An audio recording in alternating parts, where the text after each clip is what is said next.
בתור גורו של המשאב האנושי, רבים פונים אליי ושואלים אותי לאורך כל שעות היום, תגידי, מה עמדתך לגבי השתתפות בכנסים, ובפרט בכנס קהילת הגיוס? ובכן, התשובה שלי מאוד פשוטה.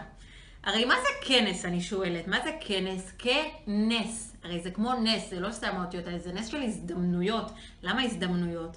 קודם כל, מגיעים לשם, לא הולכים לעבודה באותו יום, לא הולכים לעבודה, הולכים למקום אחר, לא צריך לשבת במשרד, לא צריך את כל הסבל היומיומי, ואחר כך חוזרים ועוד אומרים, היה משעמם, איך סבלנו, איזה חפירות, כשבלב בעצם היה יחסית יותר כיף. דבר שני, הזדמנות לעברר את הגרדרובה. בכל אחת מאיתנו יש את הדוגמגישה שרק רוצה את ההזדמנות לצאת עם מקטורן, עם עקב קטן, עם איזה עגיל ככה יותר גרנדיוזי מבדרך כלל, אולי אדפיס, אולי פפיון קטן, משהו מאוד בייסיק, משהו קליל, ולפרוץ ולתת דרור בעצם לנשמה חופשייה שבה. זו הזדמנות פז.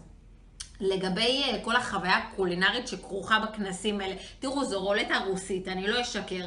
יש אפשרות אחת שאחרי חוגג, למה מטעמים, ויש אפשרות אחרת שאת חוזרת מקסימום עם איזה קולגה חדשה, איזה אמבה קטנה בבטן, וזה אחר כך עוזר לך להיפטר מכל הקילוגרמים העודפים שהעלית, מהעבדי של 4 אחרי הצהריים, שאת מתפתה ככה במשרד וגומרת על עצמך ועל כל ההבטחות שהבטחת לעצמך.